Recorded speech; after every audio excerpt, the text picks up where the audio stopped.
So Rosh Hashanah is 68 days away, and so a lot of people, well, I am bugging out that Rosh Hashanah is coming so close, and so I wanted to potentially help anybody who wants to get some learning done to prep themselves, for such a special day. So I'm gonna be starting a series. It's a Amud Yomi. You learn half a page, meaning like in Gemara, there's a DAF and an Amud. The DAF is both sides of the page, and Amud is one side of the page. So you learn one side of the page a day, not including Shabbat. And there's in Masechet Makkot, there's only 23 dafim. It ends on Chavdal and Amud Beis on 24, but every Gemara starts off on Amud Beis. There's no Amud Aleph in any Gemara, any tractate. It only starts on the page 2, never on page 1. So there's really 23. So that's 46 days of learning, and so we don't need to do a Shabbat learning because then you would have to do it on your own. So 46 days of learning. It shouldn't take that long. The dapim are not that long, and then hey, you can do a siyum before Rosh Hashanah, and that'll surely help you in whatever God has in store for you. It'll be good, B'ezrat Hashem, and learn for the schus of a shalem of somebody if you need it, or for B'ezrat Hashem that you get married if you need it, shalom bayis if you need it. Anything, just have it in mind when you're learning, and maybe we can get some siyumim out of this. But some prereqs to Masechet Makkot that you need to know before you can really dive into the first parak, at least, is you need to know some things. So first of all, you have to know what an ed zomem is. So the Torah tells us that an ed zomem is somebody where if, let's say, I accuse like Shimon of theft, and so I go to the courts and say I saw on Tuesday morning that Shimon stole $500. And so Shimon, let's say that my case goes through. He has to pay back the person he allegedly stole from the money plus a fee. And then two more people. You see, it's not just that my witness is invalidated. It's in this specific way. It's that two other people come and say, hey, Josh, how could you have seen Shimon stealing in La Brea when you were with us all the way in like Massachusetts on that date? On May 24th, when you said that this guy stole, you were with us watching the football game in Massachusetts. There's no way you could have been there on the same day because we were so far away. And we know for a fact you were with us. There's no way you could have witnessed the crime. So that's the specific way of invalidating an ed zomem. That's what creates him. Instead of being a false witness, he becomes an ed zomem. And what is the punishment that he gets? That's called a din hazama, which is he gets what he's trying to inflict. Meaning that if I try and chas v'shalom accuse somebody of something which the punishment is skila, stoning, then I get proved to be an ed zomem, so then I, as the ed zomem, chas v'shalom, I don't want to say me, well, the ed zomem would get the punishment he's trying to inflict. So I say he deserves skila, and then I'm proven to be an ed zomem, I would get skila. If I say, he has to pay a $1,000 fine because I saw him damage property, and then I get found to be an ed zomem through that specific process, then I have to pay that $1,000 fine. Whatever I try to inflict is what I receive. And our Gemara is going to open up with cases which aren't so cookie cutter, but it's eventually going to get to that. So the Gemara opens, it says, it's Mishnah Gemara. So the Gemara opens with a Mishnah that says, Keitza the Edim Nasin Zomemen. How does an ed become an ed zomem? And I'm going to try and give you some spoilers, and it's good to learn things like as they come, but to give you a heads up is always good. But it says, Keitza the Edim Nasin Zomemen. How does an ed become an ed zomem? So it says, Ma'idin anu bi'ish kaloni. So two people come and they testify that this random guy, shehu ben gerusha or ben chalutza, that he is the son of a divorcee or somebody who did chalitza. Now Rashi comes and tells us that it's not a random person. This person is a Kohen. So if a Kohen is the son of a divorcee, then he lost his kahuna. He can't be a kohen anymore. So ein omrim yaseh ben gerusha ben chulutz saktav. So let's say that these two edim say that this kohen is the son of a divorcee, and they're found to be edim zomemin. So you don't make them have the status of a ben gerusha ben chulutza. You don't give them the status of being the son of a divorcee, because if you're not a kohen, that doesn't mean anything. Ella loka arbeim. Rather, they get 40 lashes. So you can see already now that the classic case is that they get the punishment that they're trying to inflict. But in our case, that the Gemara is trying to define what an ed zomem is, it's giving you an exception case where they tried stripping somebody away of their kahuna, and instead they get lashes. They give a second case here also, which kind of does the same thing. We testify that this person is he needs to go to galut. He needs to go to an arim miklat. He needs to go to a city of refuge. He has to go to galut. And then they're found to be zomamin. And omrim yigal tachtav. We don't say that these two edim zomamin they go to galut instead, meaning they don't get the din hazama. Ella loka arbim. Rather, they get 40 lashes. So that's the end of our Mishnah. Now the Gemara is going to ask the question which I alluded to, which is Ketzah the ha'edim nasin zomamin. You buy. So it's like what? The Gemara says. The Gemara should have stated. In what way does somebody not become an ed zomen? Because they're getting different punishments. That's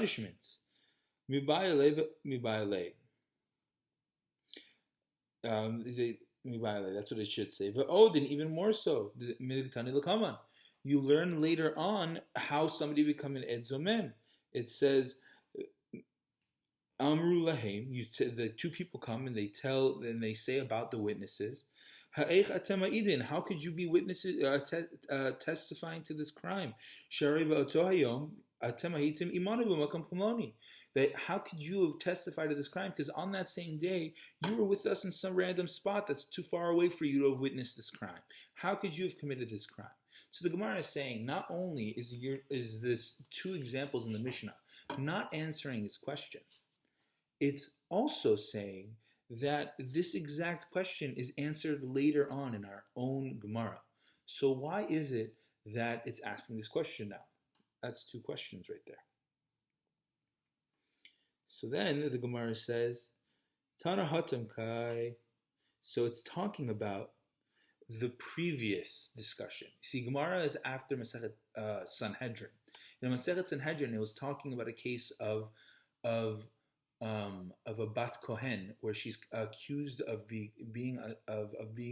having infidelity with her husband, and so the bat kohen she deserves two different types of death penalties, but you can only die once. So the rule is that if you get two, then you have to get the stricter one.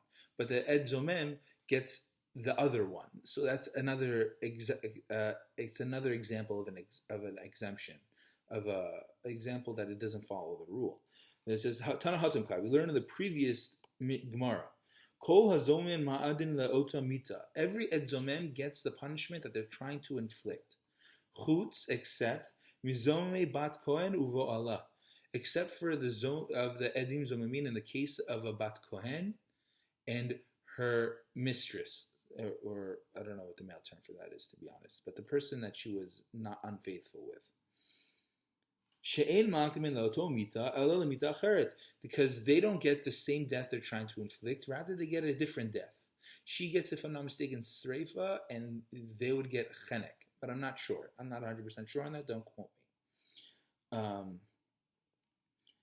Except then the Gemara says, v'yesh edim zomin acherim she'en osin behen din hazama kol ikr. So you think that's crazy? It's both a death penalty. It's kind of in the same ballpark. But there are certain cases where the edim zomin don't even get a punishment that's completely different. It's in a completely different league than what they're trying to give. What are the examples that it gives? It goes straight into this week's into our Gemara. It goes into, it says Ela Makkot Arba'im. Rather, they get 40 lashes. Ketzad. Which ones are you talking about? It's the beginning of our Gemara. Ma'adin anu b'ishuloni shul ben gerusha ben chalutza. And where miatzah ben gerusha ben chalutza. It's our Gemara. Ela loka arba'im. So then it says, yeah. So pretty much what it says is that in Maseches Sanhedrin, it was talking about a case where edim zomamin, they did not get the din hazama at all, and so the Gemara says, you think that's crazy? At least they both have the death penalty, but we have cases over here which they try to inflict something and they get the total seemingly irrelevant punishment of lashes and nothing to do with what they give. So the Gemara says, which one are you talking about? Then it comes to our Gemara, where it says, which ones? Ketzad? Madin anu bishpiloni shehu ben gerusha ben chalutza. We say that this guy, this Kohen, is the son of a ben gerusha ben chalutza, and then it continues as to what we already said. So then,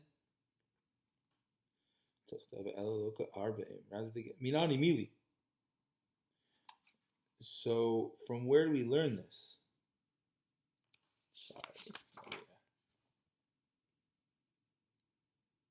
So how do we know that these people get lashes? How do we know? So Rabbi Yeshua ben Levi says, where do we learn this? Amar Rabbi Yeshua ben Levi. Rabbi Yeshua ben Levi says, and the Amar Kra that it says in the Torah. So how do we know? Where do we learn of the rules of Edim Zomimim? Sitem lo kasher zamam. You should do to him what he tried to inflict. That's what I said before. They should get the din hazama. They get what they try to inflict.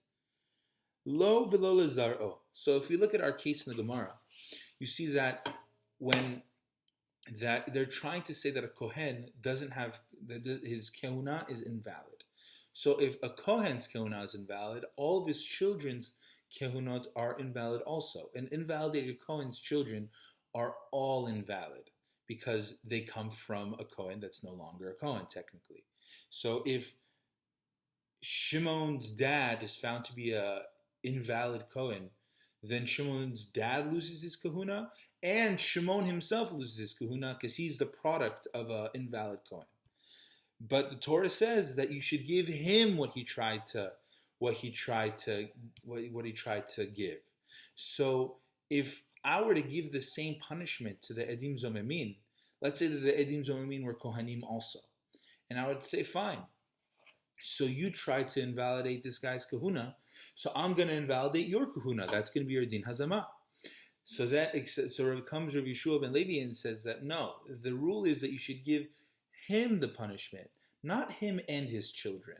You're already going outside the bounds of Edim Zomemin.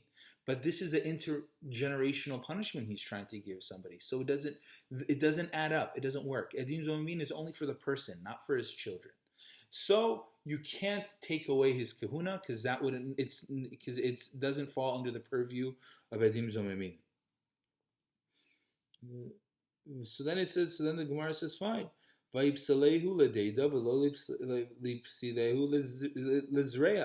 the Gemara says, fine, I see your point. The Torah says lo. It doesn't say lo v'zaro. It says that the Torah says that you should give it to him, not him and his children. So just take away his kahuna, take away his kahuna, and don't take away his children's kahuna. Say fine. Shimon, you try taking away somebody's kahuna, you lose your kahuna, but your children are gooch, are fine. I'm sorry, I apologize. Your children are fine. Just say you lose your kahuna. There you go, problem solved. Lo zaro anymore. Now it falls back under the purview of Edim Zomemin. So the Rabbi Yeshua ben Levi responds, or the Gemara responds, Be'inyan kasher zamam lasot v'leika. So he says, but what the Gemara answers, he says that what the person was trying to inflict was not, if he got his way, if these Edim Zomemin got their way, it's not just that the person they're testifying against would lose their kahuna. Him and his further generations would as well. But now for the din hazama, you're changing the punishment. And if the punishment isn't exactly the same, then you can't give it at all. Meaning the Gemara says that fine, I get that Edim Zomemin can affect all generations, only the Ed himself. So only take away the kahuna of the Ed, of the witness. So then the Gemara says, but that's not the same punishment. You're trying to take away this guy's kehuna and all of his kids' kehunot. And now all of a sudden you're changing the punishment he's trying to give to try and fit this parameter. But then if it's not the same punishment in its entirety, then it's not going to work at all. Then it's not asher zamam. It's not what you're trying to inflict. So it doesn't work. It's an all or nothing type of thing. It has to be the exact same, or it can't work at all. And that's the end of that topic, because that's the conclusion. But then some other Rav comes and gives another opinion as to where you learn this from.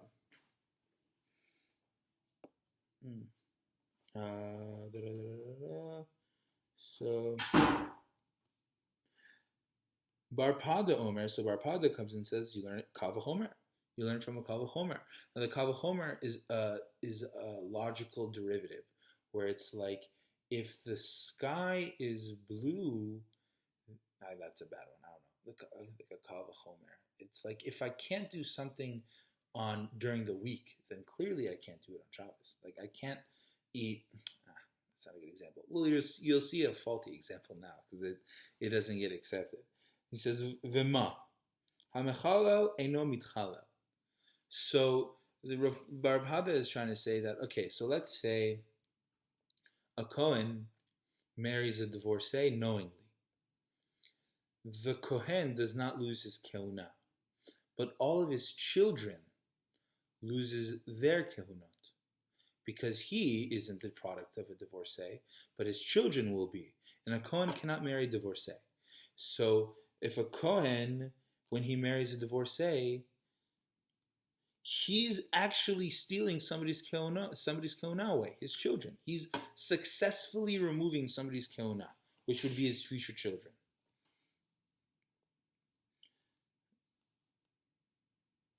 So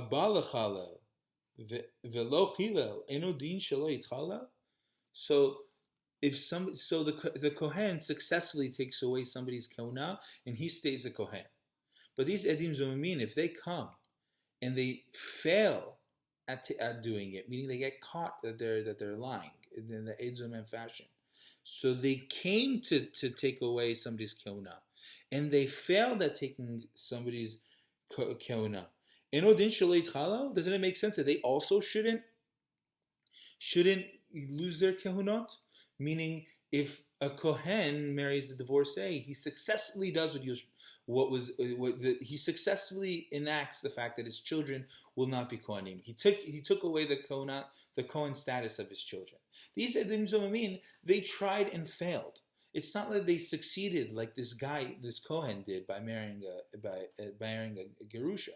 They tried and failed. So you're telling me that the guy that succeeded doesn't get punished, but the guys who failed get punished? That doesn't make sense. So you're saying that's the reasoning why you can't give them you can't make them lose their kehuna. You have to give them Makkot, because it doesn't make sense according to this logic. Because if a successful person doesn't get punished, how could somebody who failed at doing it get punished? Matkifla Ravina. So Ravina challenges this. He says, Im kain betalta torat edim zomin. He says, if this logical idea is true, then you've totally erased the whole concept of edim zomimin.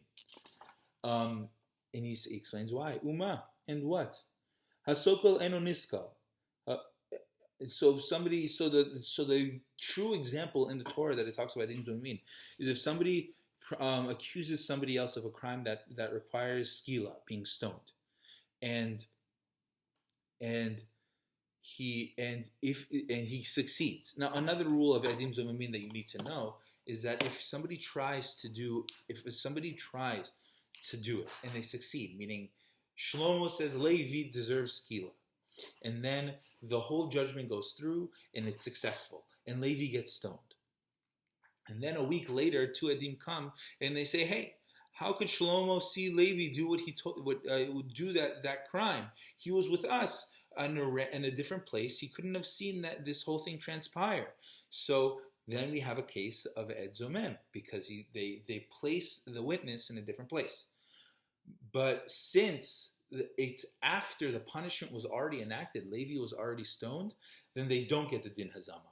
Then it's too late. Then it's over. Like that's it. It's not like Levi gets killed and then the Edim Zomamim get killed after the fact. So comes Ravina and says, Uma, in what? Hasokel, somebody who tried getting somebody stoned. Shimon says Levi needs to get stoned. And he succeeds at getting Levi stoned. Eno Nisko. So he's successful in getting Levi stoned, and then he himself gets found to be a Ed Zomem. He doesn't get the punishment. It's too late. Eno Nisko. He's not going to get the punishment. Habal Isko velo sakal eno din shelo yisakal. So then these people who tried to get somebody and failed, they were caught in time. Doesn't it make sense that they shouldn't get punished? If somebody who successfully kills somebody with the court system and says you deserve skila, and then they successfully killed someone, and then they're found to be liars, they don't get punished. Somebody who fails, nobody's died yet. Doesn't it make sense that they shouldn't get punished either? Just like what Rav Pada was saying before. He was saying the Kohen who successfully takes away his kid's kahuna, he himself doesn't lose his kahuna. So why did these Edim Zomimim who failed at their pursuit, why should they get punished? That doesn't make sense. Why? They should get off scot-free. So his logic doesn't stand because it goes against the base halacha that it says in the Torah. That's what Ravina is saying. He's saying that like, this logical fallacy this logic can't work. Rather, it's clear by the first opinion, meaning Rav Yeshua ben Levi. Kedarshinan me'ikra. It's according to the previous opinion, which is Rav Yeshua ben Levi. This kal v'chomer that he tried to bring, this logical thing that he tried to bring, does not work.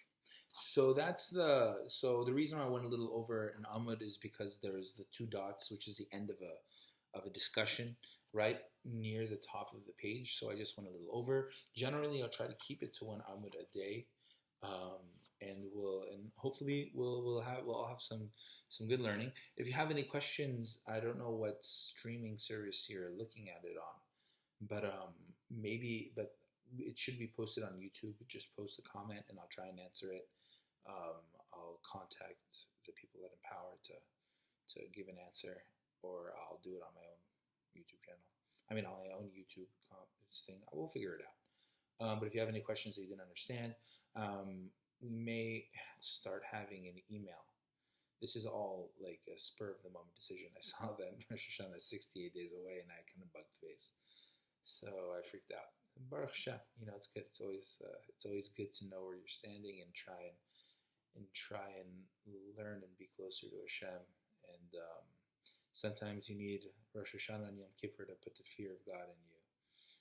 And Baruch Hashem, it's good. It's something I've been planning to do a lot, and now's the time to get a CM in before the high holidays. So yeah, we'll try and get a way to answer your questions if you have any. But the YouTube comments should work, or we're going to open an email soon. Anyways, thank you. I hope you guys are enjoyed, and you'll tune in tomorrow.